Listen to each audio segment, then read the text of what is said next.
Tout au long du XXe siècle, les conflits ont fait rage, particulièrement deux qui sont les plus connus, la Première et la Seconde Guerre mondiale. Donc aujourd'hui, si je me trouve sur le champ de bataille de Verdun, c'est pour vous parler de la Première Guerre mondiale et plus particulièrement de la bataille de Verdun. De 1914 à 1918, les batailles se sont succédées, tous plus violentes et meurtrières les unes que les autres. Mais il est vrai que la plus connue d'entre elles reste la bataille de Verdun qui va donc se jouer en 1916, durant quasiment toute l'année, puisqu'elle s'étale du 21 février jusqu'au 18 décembre 1916. Rendez-vous compte que cette bataille est si connue que les soldats entre eux, à la fin de celle-ci, se diront que si tu n'as pas fait Verdun, tu n'as pas fait la guerre. Car en cette année 1916 et durant cette bataille de Verdun, la violence va atteindre un paroxysme d'une manière totalement inédite. Rappelons que durant cette bataille, l'arme principale ce sera réellement l'artillerie qui sera responsable de 85% des pertes. Cette bataille dure 300 jours et donc on peut compter 1000 morts par jour. Car en réalité, à la fin de celle-ci, le bilan c'est 300 000 morts, une estimation bien sûr, 400 000 blessés et 100 000 portés disparus à la fin de celle-ci. Et encore aujourd'hui, il serait près de 80 000 soldats encore éparpillés dans les entrailles du champ de bataille de Verdun, qui fait quand même pas moins de 11 000 hectares. Afin de se rendre compte de la violence et de l'impact de la bataille de Verdun, quoi de mieux que d'arpenter le champ de bataille de celle-ci, pour se rendre compte que les monuments mémoriels et les nécropoles sont littéralement omniprésents.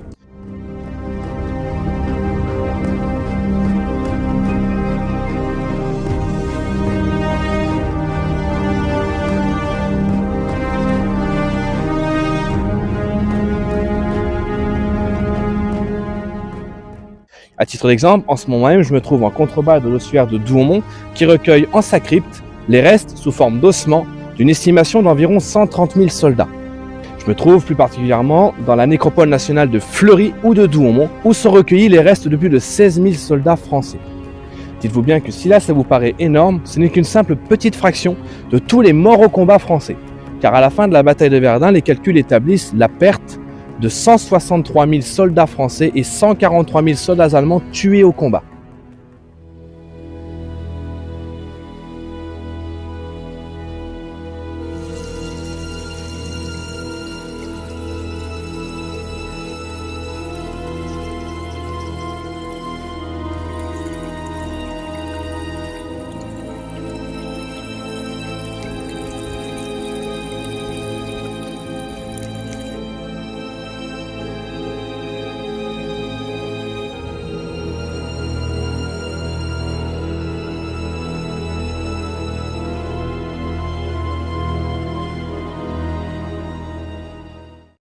Finalement, la bataille de Verdun est très bien documentée, notamment en raison des très nombreux livres ou documentaires qui sont parus sur ce sujet. Néanmoins, une catégorie de soldats reste très peu représentée et très souvent méconnue du grand public. Il s'agit des prisonniers de guerre. Et si là, en ce moment même, je me trouve à Beaumont-en-Verdunois, dans une atmosphère beaucoup moins chaleureuse qu'au début du documentaire, c'est pour vous parler de l'histoire de l'un d'entre eux. Il est évidemment impossible de parler de tous les soldats français et allemands ayant été faits prisonniers lors de cette bataille de Verdun. Néanmoins, après un long travail d'archives et de généalogie, j'ai pu retracer l'histoire de l'un d'entre eux, un combattant français et prisonnier de la première heure. Le travail était relativement compliqué en raison des transcriptions modernes des archives militaires de l'époque qui étaient parfois erronées, notamment quant à la compagnie réelle à laquelle appartenait le soldat. Bienvenue dans le premier épisode de Parcours de prisonnier.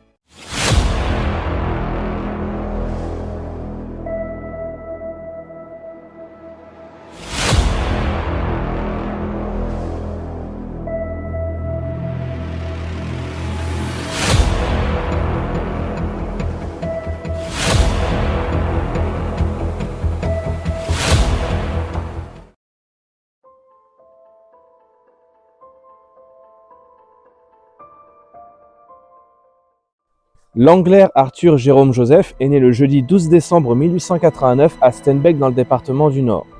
Né de l'union de Henri-Édouard L'Angler et de Marie-Augustine, née Vandenberg. À ce moment-là, la famille accueille son troisième enfant. En effet, avant la naissance d'Arthur, 2 filles composaient déjà la famille. Ensuite, en 1898, un quatrième enfant viendra compléter cette famille du nord de la France, cette fois-ci un second garçon.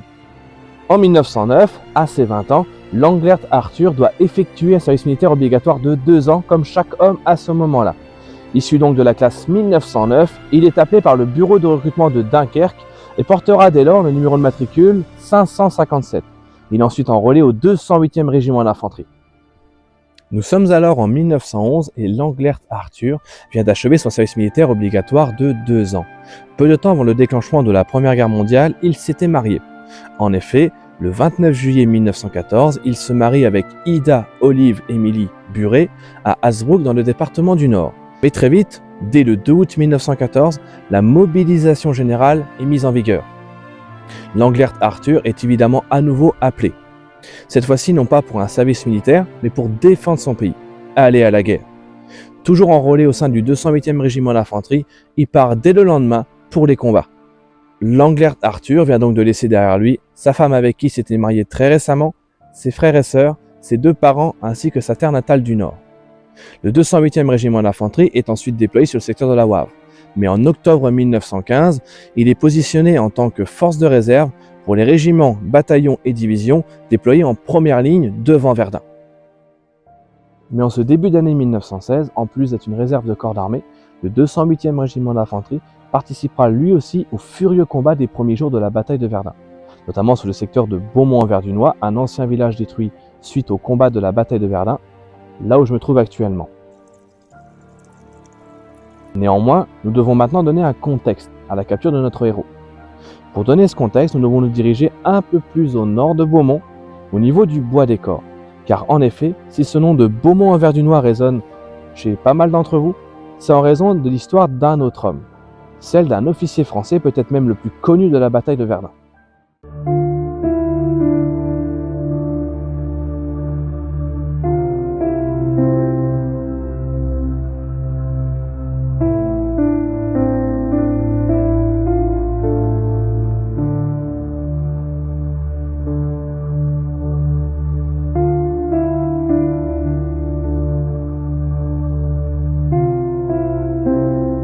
En effet, afin de comprendre le contexte de la capture de notre héros, Langlert Arthur, nous devons parler des combats de la première heure de la bataille de Verdun.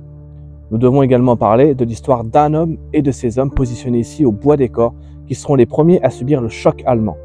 Cet homme en question repose en ce moment même au pied de ce monument, et c'est Émile Drian.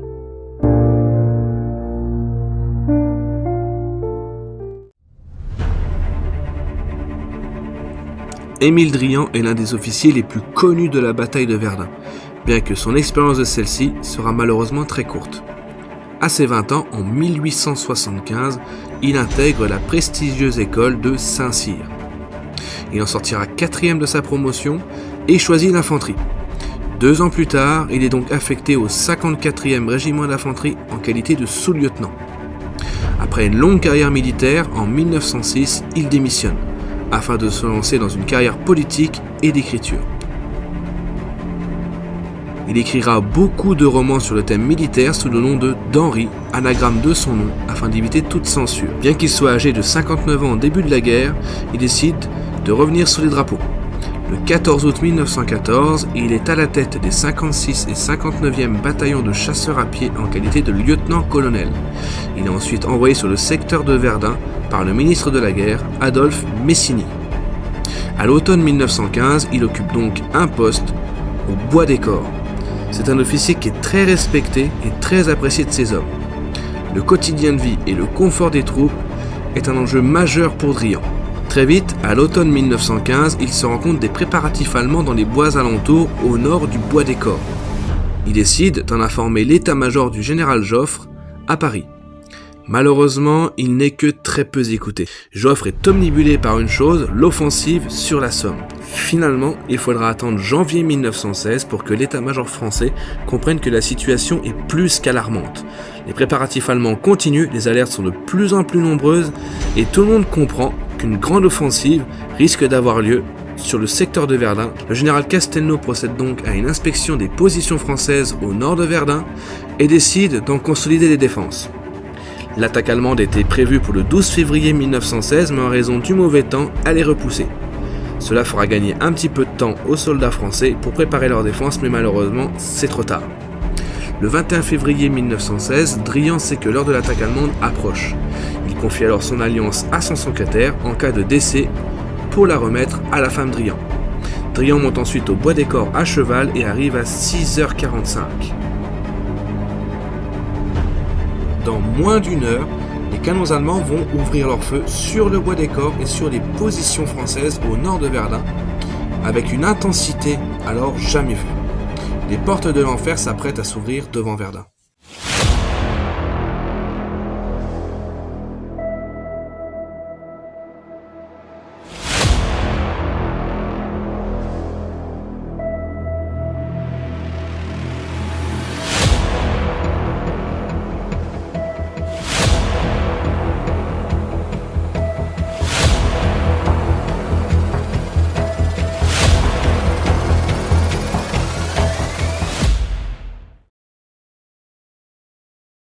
Mais contre toute attente, les 1300 chasseurs de Drian parviennent à tenir la position. 10 000 fantassins allemands sont alors ralentis.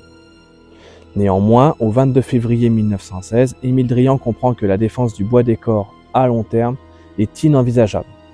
C'est pourquoi il décide de se replier vers Beaumont-en-Verdunois, dans cette direction. Arrivé ici, il trouve l'un de ses soldats enchevêtré dans un trou d'obus. En voulant partir à sa rescousse, Drian est touché en pleine tête. Il est mort sur le coup.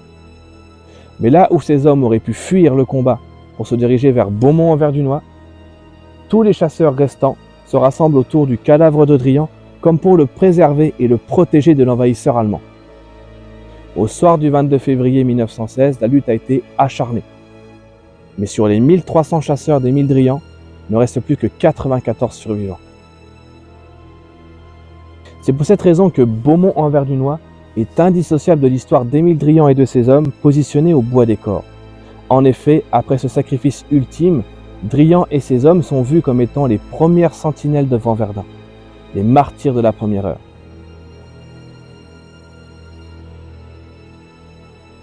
D'ailleurs, la propagande française exploitera énormément ce sacrifice ultime de Drian.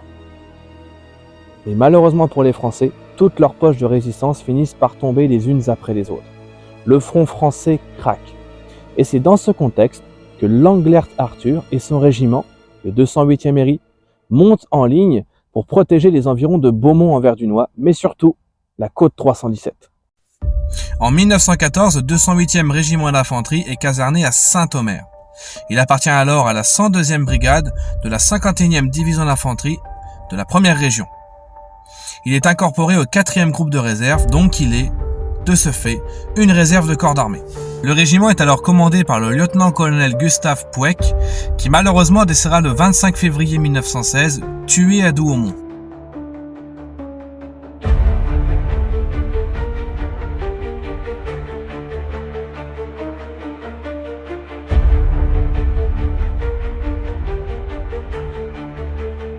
Au déclenchement de la bataille de Verdun, le régiment est placé sur une longue ligne, s'étendant du fort de Douaumont jusqu'au village éponyme, puis la ferme de Thiaumont jusqu'au village de Bezonvaux. Au soir du 21 février 1916 jusqu'au lendemain, les combats sont infernaux. Les troupes françaises sont alors submergées. C'est là que le 208e régiment d'infanterie rentre en action en tant que force de soutien.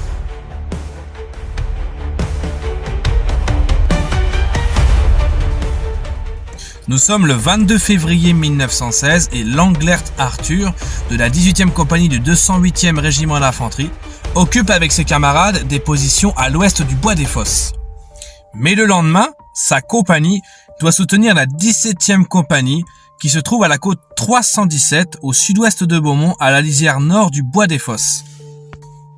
Mais les bombardements sont furieux et le sous-lieutenant Franchy de la 18e compagnie du 208e régiment d'infanterie est alors coupé en deux par un obus.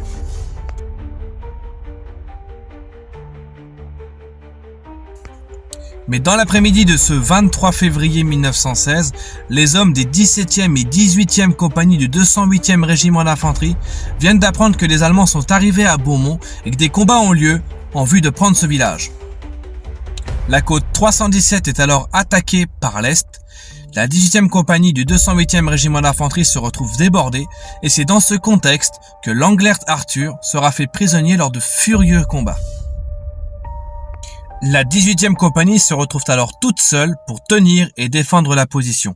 En effet, à 15h30, le 23 février 1916, la 17e compagnie du 208e régiment d'infanterie se replie par le boyau situé à l'est de la côte 317.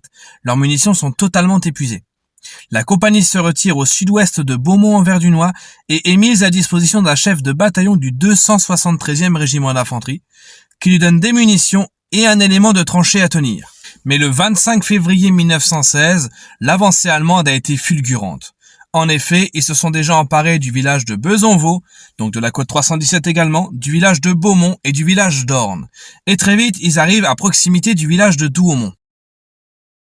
Mais le 25 février 1916, à 1h30, les 17e et 24e compagnies du 208e régiment d'infanterie doivent se replier. Déjà vers Louvemont, puis ensuite à Fleury.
Notre héros français, Langlert Arthur, est fait prisonnier.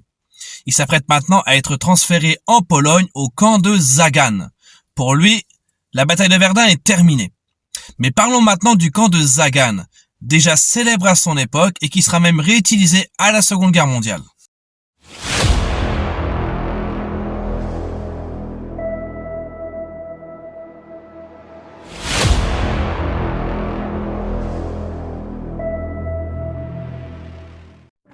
Żagań est une ville polonaise située à 150 km au nord-ouest de Breslau, actuellement peuplée de 25 265 habitants. Durant la Première Guerre mondiale, à 8 km de la ville, un camp de prisonniers est construit, pour une capacité de 6000 prisonniers. Dès lors est créé le camp de prisonniers de Żagań. À ce moment-là, durant la Première Guerre mondiale, Żagań est située en Silésie, et non pas en Pologne. Elle est donc sous emprise allemande. Ce camp de prisonniers de Żagań sera surtout connu pour son utilisation durant la Seconde Guerre mondiale. En effet, peu d'archives concernant l'époque de la Première Guerre mondiale sont disponibles. En revanche, j'ai pu trouver quelques données nous permettant de comprendre quel a été ce camp de Żagań durant la période de la Première Guerre mondiale. Déjà en 1914, plusieurs témoignages font état de grands groupements de travail qui seront mis en place, mais aussi de punitions redoutables, comme des hommes ficelés au poteau central du camp, obligés de se tenir sur la pointe des pieds. Les conditions seront encore plus dures que lors de la Seconde Guerre mondiale. Le 14 mars 1916, le camp de prisonniers de Żagań est visité par des délégués espagnols. À cette date, on compte 6925 prisonniers au total, dont 686 Français, parmi lesquels on peut compter 15 civils originaires pour la plupart de la région de Cambrai. Parmi tous les prisonniers, 415 sont à l'intérieur du camp, 264 dans des détachements de travail et 7 à l'infirmerie. Toutefois, il n'existe que très peu d'archives montrant le camp de prisonniers de Żagań à l'époque de la Première Guerre mondiale. Uniquement 7 photos montrant des prisonniers français et russes et cet ensemble de photos montrant cette fois-ci des prisonniers américains en 1919.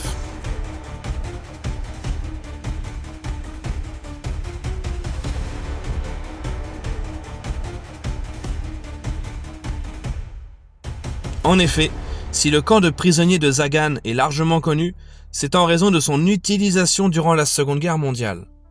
Nous sommes en septembre 1939 et le camp de prisonniers de Żagań reprend du service. Sauf que cette fois-ci, il s'étendra sur 48 hectares pour une capacité de 50 000 prisonniers. Il sera dès lors renommé Stalag 8C. Ce nouvellement créé Stalag 8C sera lui aussi évidemment utilisé comme camp de prisonniers. Déjà au début de la Seconde Guerre mondiale, on y trouvait beaucoup de soldats ayant été faits prisonniers lors de la campagne de France de 1940. Mais les effectifs en termes de prisonniers seront largement beaucoup plus conséquents que lors de la Première Guerre mondiale. En effet, déjà au 15 juin 1943, 24 103 prisonniers y sont rassemblés. Il faudra attendre la libération par les soviétiques en février 1945 pour libérer les 17 968 prisonniers restants.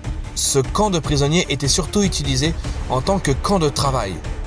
Les conditions y seront absolument atroces. Mais adjacent au Stalag 8C se trouve le Stalag Luft 3, un camp de prisonniers qui inspira un film mondialement connu, La Grande Évasion.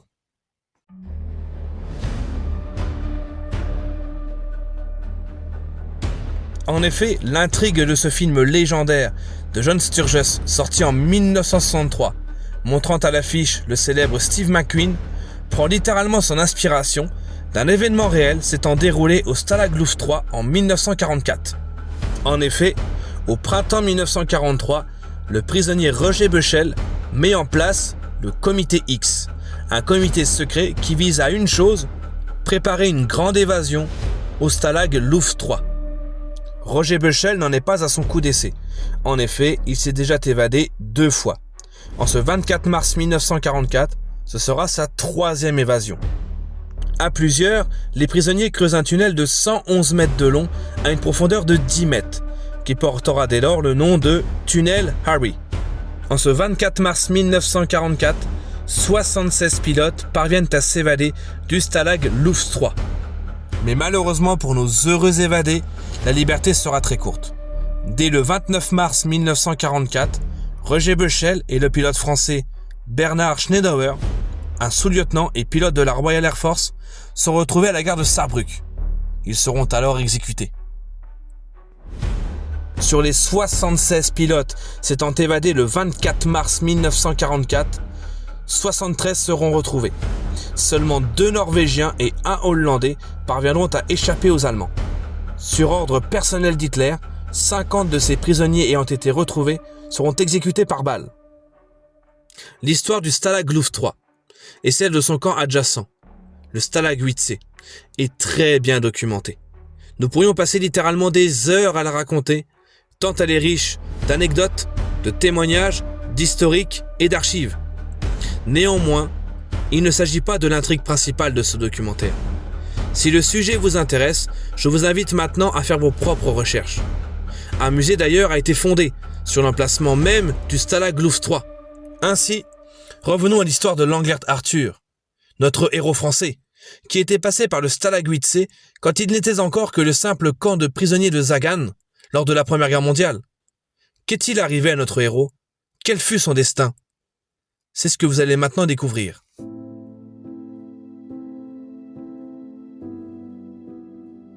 Mais malheureusement pour Langlert Arthur, la captivité sera fatale.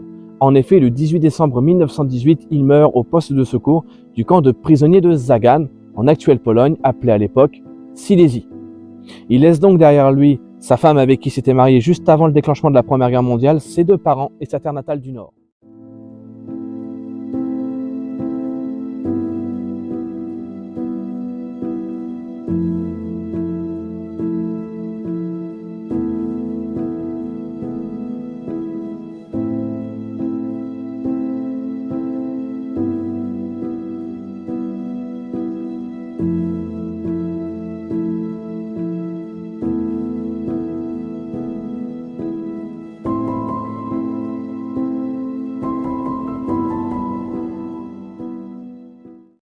Langlert Arthur, ce héros français, est donc l'un des 200 soldats français faits prisonniers lors des premiers jours de la bataille de Verdun. À la fin de celle-ci, on comptera un total de 130 000 prisonniers, parmi lesquels on peut compter 70 000 Français et 60 000 Allemands. Lors des grandes opérations de la fin de l'année 1916 en vue de reconquérir les 2 forts, les soldats français captureront environ 6 000 soldats allemands au mois d'octobre. Puis au mois de décembre, lors de la grande offensive dans le but de dégager la ligne de front des forts, les soldats français captureront 11 387 soldats allemands. Ce documentaire avait donc pour but de vous présenter l'histoire d'un héros français complètement oublié et d'en faire le porte-parole de tous ces soldats faits prisonniers lors de la bataille de Verdun. Être fait prisonnier était en quelque sorte une chance. Cela voulait dire que vous allez survivre à cette Première Guerre mondiale, ou du moins que vous en aviez quand même beaucoup plus de chance. Imaginez-vous quand même que les combats de la bataille de Verdun seront si furieux que la captivité était sans doute la meilleure façon de pouvoir en survivre. En revanche, si vous pensez que le nombre de 130 000 soldats faits prisonniers dans la bataille de Verdun était absolument colossal, vous êtes très loin de vous imaginer le bilan complet des prisonniers de guerre durant toute la Première Guerre mondiale.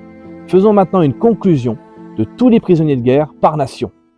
Mais avant de conclure totalement ce documentaire, j'aimerais finir par un petit discours. Je pense que beaucoup ont été émus par l'histoire de notre héros, Langlert Arthur. Il est vrai que nombreux sont les témoignages de soldats français et allemands ayant participé à cette bataille de Verdun. Néanmoins, après leur lecture, même si l'émotion est présente, un grand sentiment de frustration l'est également. En effet, mis à part pour les soldats inconnus, nombreux sont les témoignages accompagnés d'un nom. Mais très souvent, bien que nous ayons le nom du soldat, nous ne savons pas à quoi il ressemblait. Nous n'avons pas son visage, les visages de ces jeunes, de cette génération de 20 ans, voués à de grands projets, à vivre tout simplement, mais qui ont été enrôlés, envoyés dans une guerre totalement horrible, dont beaucoup ne sont jamais revenus. Cette génération brisée. Il est temps maintenant de vous avouer quelque chose. Si l'histoire de Langlert Arthur vous a beaucoup ému, il est maintenant temps de vous montrer des photos de ce soldat. À quoi ressemblait Langlert Arthur? Car en effet, Raconter l'histoire d'un soldat, inconnu de tous, mettre son sacrifice en lumière, juste pour lui rendre hommage, est une noble cause. Mais finir un documentaire biographique comme celui-ci, avec la photo du soldat, est largement meilleur. Tout d'abord, un immense merci à la famille Langler, soit les descendants de notre héros, pour m'avoir transmis ces photos et de m'avoir autorisé à les ajouter à mon documentaire. Mais alors, pourquoi vous montrer ces photos à la fin du documentaire, alors que j'aurais pu le faire déjà depuis le début? Pour quelque chose de beaucoup plus profond. Car en effet, chez vous, des photos anciennes comme celle-ci, vous en avez. Donc maintenant, s'il vous plaît, quand vous trouverez ce genre de photos chez vous, ne les jetez jamais, car une simple photo peut cacher une histoire hors du commun. Comme pour notre héros, Langler Arthur. Souvenez-vous de vos combattants, quelles que soient les guerres. C'est notre devoir de mémoire et ils le méritent amplement. C'est pourquoi je suis très heureux d'avoir pu croiser le chemin des descendants de Langler Arthur, d'avoir pu retrouver cette histoire et de la transmettre à leur famille. C'était donc l'histoire d'un héros français. J'espère que mon documentaire vous a beaucoup plu, à vous ainsi qu'aux descendants de Langler Arthur lui-même. En revanche, si vous voulez réellement me remercier pour ce documentaire, souvenez-vous de vos combattants. Plongez-vous dans votre histoire familiale et souvenez-vous de vos héros, comme l'ont fait la famille Langler. Plongez-vous dans votre histoire familiale et retracez le parcours de tous vos héros. Car si chaque jour vous pouvez manger, c'est grâce à 3 personnes. Déjà l'agriculteur, qui aura créé votre matière première, le transporteur qui l'aura amené à votre table, et le militaire, qui très souvent se bat dans un pays qui n'est pas le sien, dans une guerre qu'il ne comprend même pas, pour que nous puissions manger en paix et en liberté. C'est extrêmement important de se souvenir de tous ces héros français, quelles que soient les guerres. En attendant, je vous dis à très bientôt. Merci à vous. Si vous pensiez que le nombre de 70 000 soldats français faits prisonniers lors de la bataille de Verdun en 10 mois de temps était colossal, c'était sans compter sur 3 grandes offensives ayant marqué le début de la Première Guerre mondiale. À commencer avec la bataille de Tannenberg, qui opposera Russes et Allemands du 26 au 30 août 1914. Puis ensuite, lors du siège de Maubeuge, du 28 août au 8 septembre 1914, qui opposera Français et Allemands. Mais la bataille la plus prolifique en termes de capture de soldats sera une bataille qui opposera Austro-Hongrois et Russes du 16 septembre 1914 jusqu'au 22 mars 1915 dans l'actuelle Pologne.